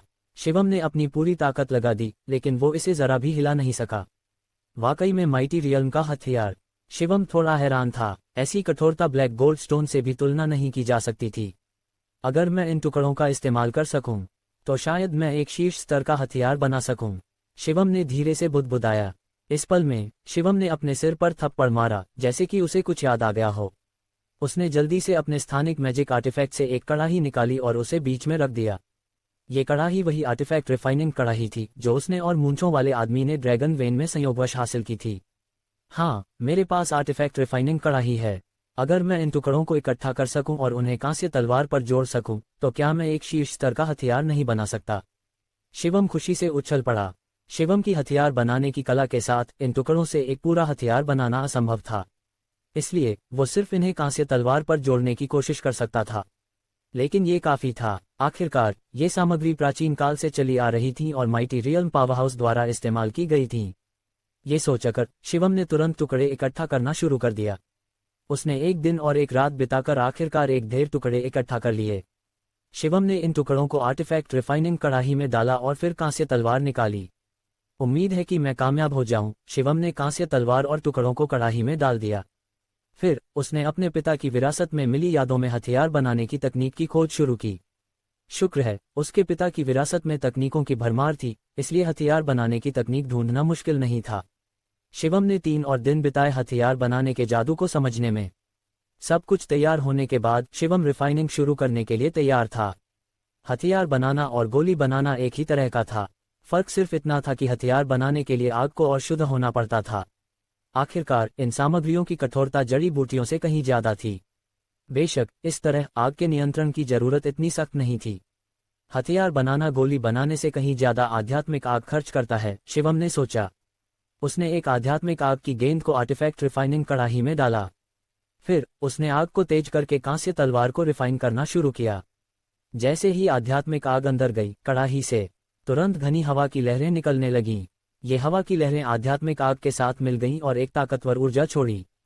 इसी ऊर्जा के सहारे शिवम इन टुकड़ों को जोड़ पा रहा था। सचमुच नहीं समझ आता कि ये आर्टिफैक्ट रिफाइनिंग कड़ाही इतनी सख्त सामग्रियों को भी रिफाइन कर सकती है, शिवम ने सोचा। उसने बैंगनी आध्यात्मिक आग को बुलाया और धीरे धीरे इन सामग्रियों को पिघलाना शुरू किया। आध्यात्मिक आग और आर्टिफैक्ट रिफाइनिंग कड़ाही के संयोजन से सामग्रियां पिघलने लगीं। अगला सबसे महत्वपूर्ण कदम था। शिवम ने अपनी आंखें बंद की और अपनी ताकतवर दैवीय शक्ति का इस्तेमाल करके कड़ाही की आंतरिक ऊर्जा को सक्रिय किया ताकि पिघली हुई सामग्रियां कांस्य तलवार के साथ जुड़ जाएं। ये एक बेहद जटिल और लंबी प्रक्रिया थी। शिवम वहां 3 पूरे दिन बैठा रहा। इन 3 दिनों में उसकी आध्यात्मिक शक्ति आधी से ज्यादा खर्च हो गई और उसकी दैवीय शक्ति लगभग खत्म हो गई थी। लेकिन शिवम ने जरा भी ढील नहीं दी, क्योंकि जरा सी ढील से रिफाइनिंग फेल हो सकती थी। सामग्री कांस्य तलवार पर जुड़ रही थी और तलवार गूंजने वाली आवाजें निकाल रही थी। कड़ाही में वो कांपने लगी। 3 और दिन बीत गए और कांस्य तलवार ने आखिरकार एक चमकदार रोशनी का विस्फोट किया। एक विशाल ऊर्जा की लहर फट पड़ी और फिर कांस्य तलवार एकदम लाल हो गई, जैसे कि उस पर खून की परत चढ़ गई हो। शिवम ने अचानक अपनी आंखें खोलीं। उसने अपनी थकान की परवाह नहीं की और जल्दी से कड़ाही से कांस्य तलवार निकाल ली। कामयाब, शिवम ने उत्साह से कहा। लगता है हथियार बनाना इतना मुश्किल नहीं है। अगर उसके ये शब्द फैल जाते तो न जाने कितने लोग गुस्से से लाल हो जाते। शिवम ने कांस्य तलवार को पकड़ा और उसमें एक आध्यात्मिक शक्ति की किरण डालने की कोशिश की। तुरंत कांस्य तलवार जोर जोर से कांपने लगी। एक प्राचीन ऊर्जा ने कांस्य तलवार को लपेट लिया। शिवम ने अपनी आंखें बंद कीं। वो कांस्य तलवार के अंदर उबलती हुई जबरदस्त शक्ति को महसूस कर सकता था। कितनी ताकतवर, शिवम ने हैरानी से कहा। ये टुकड़े न सिर्फ अटूट थे, बल्कि उनमें माइटी रियल्म पावरहाउस की शक्ति की एक झलक भी थी। अब ये सारी शक्ति कांस्य तलवार में डाल दी गई थी। शिवम ने अपने उत्साह को दबाया। उसने दूर खड़े दरवाजे को देखा और धीरे से बोला, पता नहीं ये दरवाजा तोड़ पाऊंगा या नहीं। शिवम ने कांस्य तलवार पकड़ी और तेजी से दरवाजे की ओर बढ़ा। दरवाजे पर खड़े होकर शिवम को थोड़ी घबराहट महसूस हो रही थी। दरवाजा तोड़ने की कामयाबी इस कांस्य तलवार पर टिकी थी। जैसे ही शिवम ने अपनी आध्यात्मिक शक्ति डाली, कांस्य तलवार से चमकदार रोशनी फूटी। पूरी तलवार में जैसे जान आ गई हो, वो लगातार कांप रही थी। शिवम ने जोर से चिल्लाया और उसके हाथ में मौजूद कांस्य तलवार ने तुरंत दरवाजे की ओर वार किया। खट, जोरदार आवाज गूंजी। भयानक पीछे की ताकत ने शिवम को कुछ कदम पीछे धकेल दिया। कांस्य तलवार की जबरदस्त ताकत से दरवाजे पर एक हैरान करने वाला निशान बन गया। आखिरकार कुछ असर हुआ। शिवम की आंखों में अजीब सी चमक थी और उसके दिल में उम्मीद की किरण जाग उठी। उसने कांस्य तलवार पकड़ी और फिर से दरवाजे पर वार किया। दरवाजा फिर से गड़गड़ाया और एक और निशान बन गया, लेकिन निशान के अलावा दरवाजा टूटने का कोई संकेत नहीं दिखा। शिवम ने हार नहीं मानी। उसने कांस्य तलवार पकड़कर 10 से ज्यादा बार वार किया। हर बार दरवाजे की सतह को काट देता, लेकिन उसे पूरी तरह तोड़ नहीं पाया। स्माइलिंग फेस कैजुअल डेट बस एक क्लिक दूर है। साइन अप करें और आज ही अपने इलाके की लड़कियों से मिलना शुरू करें। शिवम का चेहरा अब बिगड़ने लगा। क्या इस हथियार के साथ भी इस दरवाजे को तोड़ना नामुमकिन है? शिवम ने भौहें चढ़ाईं। वो 2 कदम पीछे हटा और 9 ताइकिंग स्लैश को सक्रिय करने की तैयारी करने लगा। ये एक सच्चा दिव्य रैंक जादू था। शिवम ने इसे बहुत पहले समझ लिया था, लेकिन इसका इस्तेमाल ज्यादा बार नहीं किया था। मेरी मौजूदा ताकत के साथ मैं ज्यादा से ज्यादा 3 स्लैश ही कर सकता हूं, शिवम ने सोचा। कहा जाता है कि हर बार जब कोई 9 ताइकिंग स्लैश को समझता है, उसकी ताकत विस्फोटक रूप से बढ़ जाती है, और 9वां स्लैश तो आसपास की हर चीज को चीर देने की ताकत रखता है। शिवम ने गहरी सांस ली। उसके शरीर में आध्यात्मिक शक्ति उबल रही थी। 9 ताइकिंग स्लैश, पहला स्लैश। शिवम ने गुस्से में चिल्लाया और उसका शरीर तुरंत हवा में उछला। उसने अपने हाथ में लाल कांस्य तलवार पकड़ी और ऊंचाई से नीचे की ओर वार किया। विशाल तलवार की रोशनी ने तुरंत उसकी नजर को ढक लिया, जैसे कि एक क्षितिज से आई हो। ये दरवाजे पर जा गिरी। धूम, जोरदार आवाज हुई और दरवाजे के आसपास की जमीन धंस गई। लेकिन दरवाजा फिर भी नहीं टूट सका।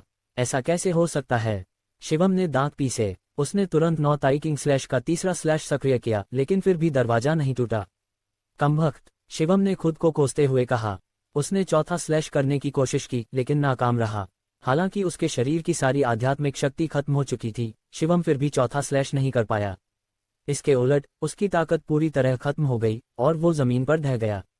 क्या मुझे सचमुच यहाँ जिंदगी भर फंसना पड़ेगा? शिवम टूटने की कगार पर था और उसने सिर उठाकर जोर से चिल्लाया। उसके पास अभी बहुत सारे काम बाकी थे। उसने अभी तक यान रोग सुए को नहीं बचाया था। वो यहाँ इस तरह बंद होकर कैसे रह सकता था? मुझे बाहर निकालो, शिवम ने टूटते हुए जोर से चिल्लाया। उसकी आवाज इमॉर्टल स्लेइंग सेक्ट में देर तक गूंजती रही। बजा, जैसे ही शिवम हार मानने वाला था, अचानक हवा में एक काला छेद प्रकट हुआ। फिर मूंछों वाला आदमी उसमें से कूदकर बाहर आया। अरे बाप रे, तुम अभी भी जिंदा हो? मूंछों वाला आदमी शिवम को देखकर हैरान था। शिवम और भी हैरान था। वो जल्दी से उठा और मूंछों वाले आदमी को गले लगा लिया। उसने मूंछों वाले आदमी को कसकर गले लगाया। उसका उत्साह शब्दों से परे था। इस पल में शिवम को मन हुआ कि वो मूंछों वाले आदमी को चूम ले। अरे भाई, मुझे गले लगाने का कोई शौक नहीं। मुझे मर्दों में कोई दिलचस्पी नहीं, मूंछों वाले आदमी ने तंज कसते हुए कहा। शिवम को मूंछों वाले आदमी की छींटाकशी की परवाह नहीं थी। उसने उत्साह से कहा, मैं बच गया, मैं बच गया। मूंछों वाले आदमी ने आंखें घुमाई और कहा, मुझे लगा तुम मर चुके हो। सोचा नहीं था कि तुम अभी भी जिंदा हो। शिवम ने उत्साह दबाया। उसने मूंछों वाले आदमी को घूरते हुए कहा, तुम यहाँ क्यों आए? मूंछों वाले आदमी ने गर्व से कहा, इमॉर्टल स्लेइंग सेक्ट के प्राचीन खंडहर खोदे गए हैं। बेशक, मुझे आकर इसे साफ करना था। इस बिंदु पर मूंछों वाले आदमी ने कहा, ये इमॉर्टल स्लेइंग सेक्ट है, दुनिया का नंबर 1 सेक्ट, इसमें जरूर खजाने होंगे। वैसे तुम यहाँ कैसे आए? शिवम ने कुछ शक के साथ पूछा। मूंछों वाले आदमी ने कहा, बेशक, अर्रे प्लेटफॉर्म के जरिए। मेरे जैसे किसी के लिए जो अक्सर प्राचीन खंडहरों से निपटता है, मुझे जादुई अर्रे प्लेटफॉर्म में कुछ महारत हासिल करनी पड़ती है। शिवम ने मजाक में कहा, जब ऐसी जादुई चीज है तो तुम मुझे पहले बचाने क्यों नहीं आए? कम से कम मेरी लाश तो इकट्ठा कर लेते। मूंछों वाले आदमी ने शिवम को घूरा और कहा, क्या तुम्हें लगता है कि स्पेशल अर्रे प्लेटफॉर्म बनाना आसान है? मुझे इसे कामयाबी से बनाने में 1 महीने से ज्यादा लग गया। 1 महीने से ज्यादा? यानी मैं यहाँ 1 महीने से ज्यादा समय से फंसा हुआ हूँ, शिवम ने भौहें चढ़ाते हुए कहा। मूंछों वाले आदमी ने शिवम के कंधे पर थपथपाया और कहा, अब बाहर के लोग सोचते हैं कि तुम मर चुके हो। जल्दी ही वो तुम्हें भूल जाएंगे। ये सुनकर शिवम ने चिंता से कहा, चलो निकलते हैं। कहाँ जा रहे हैं? मूंछों वाले आदमी ने आंखें घुमाईं। शिवम ने कहा, बेशक बाहर। अरे यार, मुझे यहाँ आने में इतनी मेहनत लगी, हम ऐसे कैसे चले जाएं? मूंछों वाला आदमी बड़बड़ाया, मैं यहाँ खजाने की तलाश में आया हूँ, तुम्हें बचाने नहीं। शिवम ने कड़वे अंदाज में मुस्कुराया और कहा, मैंने चारों ओर देख लिया, यहाँ कुछ भी नहीं है। शायद तुम्हारा ये सफर बेकार गया। नहीं नहीं नहीं, तुम्हारी नज़र में यहाँ कुछ नहीं है, लेकिन मेरी नज़र में ये खजाना है। मूंछों वाला आदमी मुस्कुराया। शिवम को अचानक समझ आया, बात में दम था। मूंछों वाला आदमी प्रोफेशनल था। जो खजाने शिवम नहीं ढूंढ पाया, वो मूंछों वाले आदमी के लिए खजाना हो सकते थे। ये क्या है? तभी मूंछों वाले आदमी की नज़र शिवम के हाथ में मौजूद कांस्य तलवार पर पड़ी। शिवम ने कुछ छिपाया नहीं और मूंछों वाले आदमी को सारी बात बता दी। मूंछों वाले आदमी ने सुनने के बाद दुखी चेलिका के साथ कहा, कितना नुकसान। इतने सारे सामान के साथ तुमने बस ये बनाया। अगर वो सामान मुझे मिलता तो मैं उसे पूरी तरह दोहरा सकता था। कितना अफसोस। मूंछों वाले आदमी ने सीने पर हाथ रखकर दुख जताया। शिवम ने कांस्य तलवार लहराए और कहा, कोई चारा नहीं था, मुझे खुद को बचाने का रास्ता सोचना था। वैसे ये कांस्य तलवार बुरी नहीं है। मूंछों वाले आदमी ने कांस्य तलवार पर नजर डाली और कहा, हाँ, बुरी नहीं है। इसे एक अच्छा हथियार माना जा सकता है, बस एक ताकतवर हथियार की तुलना में ये बहुत कमजोर है। इस बिंदु पर मूंछों वाले आदमी ने हाथ हिलाया और कहा, छोड़ो, शायद यहाँ एक पूरा माइटी रियल्म हथियार छिपा हो। अगर मुझे ऐसा ताकतवर हथियार मिल गया तो क्या मैं दुनिया में अजेय नहीं हो जाऊंगा? तब दिल्ली मार्शल आर्ट्स एसोसिएशन और दिल्ली के बड़े खानदान सब जा भाड़ में। मूंछों वाला आदमी उत्साह से बोला। मूंछों वाले आदमी की लालची नजर देखकर शिवम का मन डोल गया।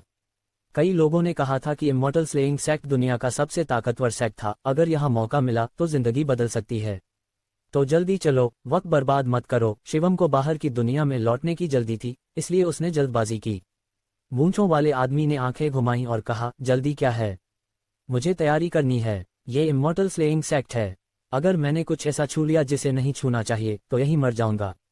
ये कहकर मूंछों वाले आदमी ने अपनी जेब से एक के बाद एक जादुई हथियार निकाले। ये जादुई हथियार बहुत अजीब थे। एक मूसल था, एक पॉव और कुछ घने रून्स। शिवम ने उत्सुकता से पूछा, ये क्या है? मूंछों वाले आदमी ने कहा, इसमें सबसे शुद्ध विश्वास की शक्ति है जो शरीर की रक्षा के लिए इस्तेमाल होती है। शिवम ने सिर हिलाया और आगे कुछ नहीं पूछा। वो अब थक चुका था तो उसने इस मौके का फायदा उठाकर अच्छे से आराम किया। बाहर की दुनिया में लोगों ने ये मान लिया था कि शिवम मर चुका है। कुछ ही लोग थे जिन्हें अभी भी उम्मीद थी। आखिरकार शिवम एक पूरे महीने से गायब था। ग्रीन मून विला में एक सफेद बालों वाला जवान लड़का आध्यात्मिक झरने के पास बैठा था। झरने की आध्यात्मिक ऊर्जा को सोख रहा था। ये जवान लड़का और कोई नहीं, जुनैद था। जब से उसे शिवम की मौत की खबर मिली, जुनैद का हल्का फुल्का अंदाज पूरी तरह गायब हो गया था। वो एक महत्वाकांक्षी जवान बन गया था जो मेहनत कर रहा था। स्माइलिंग फेस कैजुअल डेट बस एक क्लिक दूर है। साइन अप करें और आज ही अपने इलाके की लड़कियों से मिलना शुरू करें। इंदु ने डिवाइन अल्केमिस्ट पैविलियन में लौटने का फैसला किया। उसने वहां से निकलने की वजह शिवम थी। अब जब शिवम नहीं था तो उसे वहां रुकने का कोई कारण नहीं दिखा। किसने तुम्हें यहाँ कल्टीवेट करने को कहा? तभी दो लोग आगे आए और जुनैद की ओर इशारा करते हुए चिल्लाए। जुनैद ने आंखें खोलीं। उसके चेहरे पर गुस्सा झलका, लेकिन आखिरकार उसने इसे बर्दाश्त किया। इसके बाद जुनैद उठा और आध्यात्मिक झरने को छोड़कर चला गया। वो सीधे मुख्य हॉल की ओर गया और एक बेडरूम में घुस गया। इस कमरे में रहने वाली थी सोनाक्षी। जुनैद ने दरवाजा खोला और अंदर घुसा। जुनैद को देखकर सोनाक्षी धीरे से उठी और नाखुश चेहरे के साथ बोली, जुनैद। जुनैद ने गहरी सांस ली और कहा, सेक्ट मास्टर सोनाक्षी, मैं ग्रीन मून विला छोड़ने की योजना बना रहा हूँ। सोनाक्षी के चेहरे पर हैरानी छा गई। उसने भौहें चढ़ाईं और पूछा, क्यों? ऐसा क्यों? जुनैद ने गंभीर स्वर में कहा, शिवम अब नहीं है और ग्रीन मून विला बुरे लोगों के हाथों में चला गया है। अब मेरे लिए यहाँ से जाने का वक्त है। सोनाक्षी ने आह भरी, अकेले बाहर ट्रेनिंग करना बहुत खतरनाक है। अब कोई शिवम नहीं है जो तुम्हारा साथ दे। जुनैद के चेहरे पर दुख की लकीर उभरी। फिर उसने गंभीर स्वर में कहा, इस दौरान मैं शिवम पर बहुत ज्यादा निर्भर रहा हूँ, इसलिए 1 साल से ज्यादा समय से मेरी कोई प्रगति नहीं हुई। अगर मैं कल्टीवेट करता रहा तो शायद मैं शिवम की मदद कर सकूं। कम से कम मैं नक्षत को मार सकता हूँ। सोनाक्षी ने अपने लाल होंठ थोड़े खोले, जैसे कुछ कहना चाहती हो, लेकिन आखिरकार उसने कुछ नहीं कहा और बस सिर हिलाया। तो मैं तुम्हारे लिए शुभकामनाएं देती हूँ, सोनाक्षी ने कहा। जुनैद ने कृतज्ञता में सिर हिलाया, फिर मुड़ा और चला गया। सोनाक्षी अभी भी ग्रीन मून विला की सेक्ट मास्टर थी, लेकिन वो अब एक कठपुतली बन चुकी थी। असली सेक्ट मास्टर अब नक्षत बन चुका था।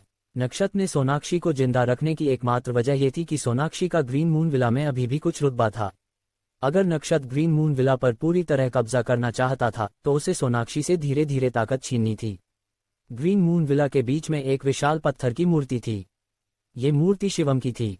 शिवम की मूर्ति एक गंभीर और ताकतवर आदमी की तरह थी, जिसकी आंखें तारों जैसी चमकती थीं और जो दुनिया को नीचे देखता था। नक्षत ने इस मूर्ति को ऊपर देखकर ठंडी मुस्कान दी।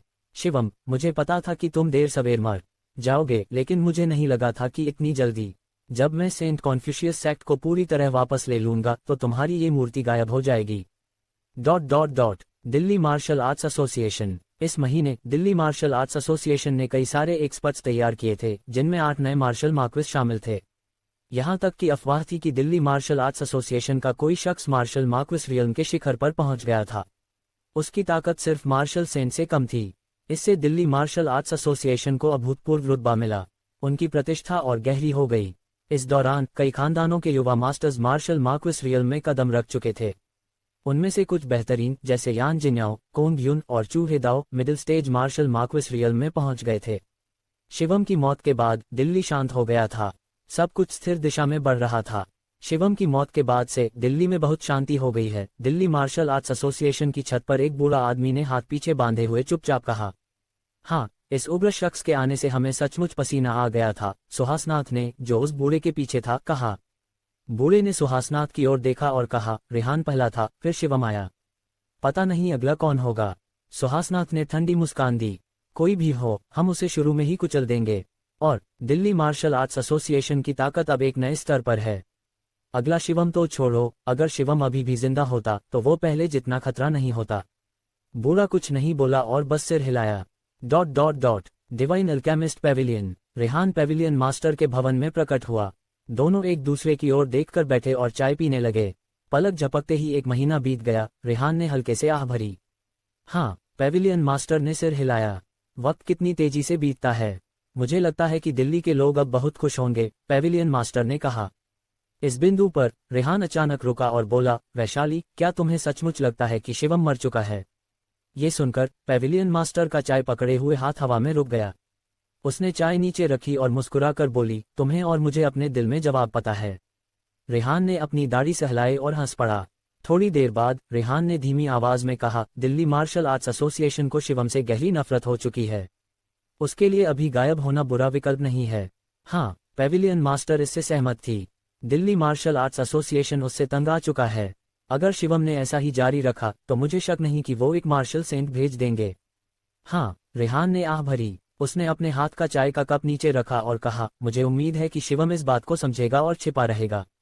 वैसे तुमने हाल ही में सत्येंद्र राठौर को देखा है? रेहान ने अचानक पूछा। पेविलियन मास्टर ने सिर हिलाया और कहा, शिवम की मौत के बाद से सत्येंद्र राठौर जैसे गायब हो गया। मैंने लोगों को जांच के लिए भेजा लेकिन कुछ नहीं मिला। उसकी पहले रजिस्टर्ड कंपनियां भी रद्द हो चुकी हैं। रेहान ने हल्के से भौहें चढ़ाईं, जैसे उसे थोड़ी चिंता हो रही हो। लेकिन पेविलियन मास्टर ने मुस्कुराकर कहा, मिस्टर रेहान, ज्यादा चिंता करने की जरूरत नहीं।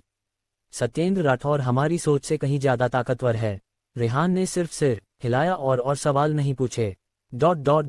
इमॉर्टल स्लेइंग सेक्ट के अंदर मूंछों वाला आदमी कागज पर कुछ अजीब से अक्षर उकेर रहा था। पूरी रात के बाद मूंछों वाला आदमी आखिरकार तैयार हुआ। उसने अपने पसीने को पोंछा और उत्साह से कहा, अब हम चल सकते हैं। मूंछों वाले आदमी ने एक कटोरा पकड़ा और फिर शिवम को एक मूसल थमाया। उसने हाथ हिलाया और कहा, चलो अब हम निकल सकते हैं। शिवम और इंतजार नहीं कर सकता था। वो मूंछों वाले आदमी के साथ साथ तेजी से आगे बढ़ा। कुछ कदम चलने के बाद मूंछों वाले आदमी ने एक चमकता हुआ सुनहरा प्लेट निकाला। प्लेट पर घने रून्स उकेरे हुए थे जो इसे बहुत अजीब और रहस्यमयी बनाते थे। शिवम ने हैरानी से पूछा, ये क्या चीज है? मूंछों वाले आदमी ने प्यार से कहा, ये एक जादुई हथियार है जो खासतौर पर पुरातत्व के लिए बनाया गया है। अगर ये न होता तो मुझे इतने सारे खजाने नहीं मिलते। पुरातत्व जादुई हथियार? शिवम ने सिर खुजाया। तुमने इसे कहाँ से लिया? मूंछों वाले आदमी ने कुछ गर्व से कहा, ये मैंने खुद बनाया है। मैंने इसका नाम डिवाइन प्लेट रखा। तुमने खुद बनाया? इससे शिवम को थोड़ा आश्चर्य हुआ। ये मूंछों वाला आदमी वाकई उतना साधारण नहीं था जितना दिखता था। ठीक है, ज्यादा नहीं बोलूंगा, चलो मेरे पीछे पीछे रहो, मूंछों वाले आदमी ने कहा। शिवम को पता था कि मूंछों वाला आदमी इस क्षेत्र में माहिर है, इसलिए उसने और कुछ नहीं कहा और मूंछों वाले आदमी के पीछे चल पड़ा। मूंछों वाले आदमी ने एक हाथ में कटोरा और दूसरे में डिवाइन प्लेट पकड़ा था। स्माइलिंग फेस कैजुअल डेट बस एक क्लिक दूर है। उसके कदम बहुत धीमे थे और हर कदम पर उसे डिवाइन प्लेट को नीचे देखना पड़ता था। डिवाइन प्लेट पर घने अक्षर थे और ये अक्षर जैसे दिशा दिखा रहे थे। दोनों ने कुछ 100 कदम आगे बढ़े और अचानक डिवाइन प्लेट पर एक अक्षर चमकने लगा। वाकई में खजाना है। मूंछों वाले आदमी की आंखें तुरंत चमक उठीं।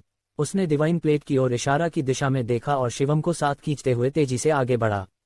अक्षर की रोशनी और तेज होती गई जब तक कि वे एक पत्थर के स्लैब के सामने नहीं रुके। मूंछों वाला आदमी रुक गया। डिवाइन प्लेट की दिशा के मुताबिक यही जगह है, मूंछों वाले आदमी ने गंभीर स्वर में कहा। शिवम ने चारों ओर नजर दौड़ाई और पाया कि इस पत्थर के स्लैब के अलावा आसपास कुछ भी नहीं था। और ये पत्थर का स्लैब जैसे जानबूझकर यहाँ रखा हुआ नहीं था, बल्कि ऐसा लग रहा था जैसे टूटी दीवार का टुकड़ा गलती से जमीन में धंस गया हो। मूंछों वाले आदमी ने चारों ओर देखा। वो जमीन पर लेट गया और सूंघने लगा, फिर पत्थर के स्लैब के पास गया और उसे ध्यान से देखने लगा। इस पत्थर के स्लैब को तोड़ दो, मूंछों वाले आदमी ने कहा। शिवम ने सिर हिलाया। उसने तुरंत एक मुक्का मारा और पत्थर का स्लैब टूट गया। स्लैब टूटने के बाद नजारा वही रहा, न कोई खजाना दिखा। यहाँ नहीं है। मूंछों वाले आदमी ने हल्के से भौहें चढ़ाईं। वो जमीन पर लेट गया और थोड़ी देर ध्यान से देखने के बाद उसने एक औजार निकाला और जमीन पर दाव तावीज उकेरने लगा। कुछ देर व्यस्त रहने के बाद कोई खजाना नहीं दिखा। अजीब है। मूंछों वाले आदमी ने अपनी दाढ़ी सहलाए और हल्के से भौहें चढ़ाईं। शिवम ने पूछा, तुम्हारा डिवाइन प्लेट भरोसेमंद है भी या नहीं? मूंछों वाले आदमी ने शिवम को घूरा और कहा, तुम मेरी प्रोफेशनल काबिलियत पर शक कर रहे हो। इस डिवाइन प्लेट ने कभी गलती नहीं की। ये कहकर मूंछों वाले आदमी ने अपनी जेब से एक कागज निकाला और जमीन पर उकेरना शुरू किया। कुछ मिनट बाद मूंछों वाले आदमी ने अपनी उंगली काटी और सफेद राख जैसा पाउडर निकाला और उसे सफेद कागज पर छिड़क दिया। बजा जैसे ही राख गिरी वो आग में बदल गई। नीली आग चारों ओर बिखर गई। कुल 9 आग थीं। मूंछों वाले आदमी ने आग को घूरा। कुछ सेकंड बाद उसका चेहरा अचानक बदल गया। अरे नहीं! मूंछों वाले आदमी का चेहरा तुरंत फीका पड़ गया। अगले ही पल वो शिवम के पीछे छिप गया। क्या हुआ? शिवम ने कुछ शक के साथ कहा। मूंछों वाले आदमी ने गंभीर स्वर में कहा, मेरे अनुभव के मुताबिक ये ज़ॉम्बी ट्रांसफॉर्मेशन का संकेत है। Zombie transformation? शिवम को हंसी आ गई। मुझे अब तुम्हारी काबिलियत पर शक होने लगा है। शिवम ने लाचार होकर सिर हिलाया। लेकिन इससे पहले कि शिवम कुछ और कह पाता, उसे अचानक पीछे से ठंडी हवा का झोंका महसूस हुआ। मुड़कर देखा तो शिवम ने एक बिना सिर वाले तगड़े आदमी को अपनी ओर मुक्का मारते देखा। धूम! ये मुक्का इतना ताकतवर था कि शिवम भी उड़ गया और उसकी नाक से खून बहने लगा। शिवम जमीन से उठा। सामने बिना सिर वाले तगड़े आदमी को देखकर वो हैरान होकर बोला, ये क्या है? मूंछों वाले आदमी ने आंखें घुमाई और कहा, मैंने तुम्हें बताया था, ये ज़ॉम्बी ट्रांसफॉर्मेशन का नज़ारा है। भूलो मत कि तुम कहाँ हो। ये इमॉर्टल स्लेइंग सेक्ट है। इमॉर्टल स्लेइंग सेक्ट के सदस्य सभी माइटी रियल्म पावरहाउस थे। उनकी मौत के बाद भी उनके शरीर जीवित प्राणी हो सकते हैं। बिना सिर वाले तगड़े आदमी को देखकर शिवम ने सावधानी से कहा, यानी ये शख्स बहुत मुमकिन है कि माइटी रियल्म पावरहाउस का शरीर हो। बिल्कुल। मूंछों वाले आदमी ने हल्के से सिर हिलाया। मैंने जो जादू अभी इस्तेमाल किया वो खजाने को आकर्षित करने के लिए था, लेकिन इससे ऐसी चीज भी बुलाई जा सकती है। मूंछों वाले आदमी ने जैसे ये आम बात हो कहा। शिवम ने भौहें कसकर चढ़ाईं। माइटी रियल्म पावरहाउस का शरीर। उसका शरीर कितना ताकतवर होगा? अब क्या करें? शिवम ने सावधानी से पीछे हटते हुए पूछा। मूंछों वाले आदमी ने आंखें घुमाईं। और क्या कर सकते हैं? बेशक, ये तुम्हें संभालना है। मुझे लड़ने मारने नहीं आता। शिवम कुछ कह पाता उससे पहले बिना सिर वाला तगड़ा आदमी उसकी ओर दौड़ा।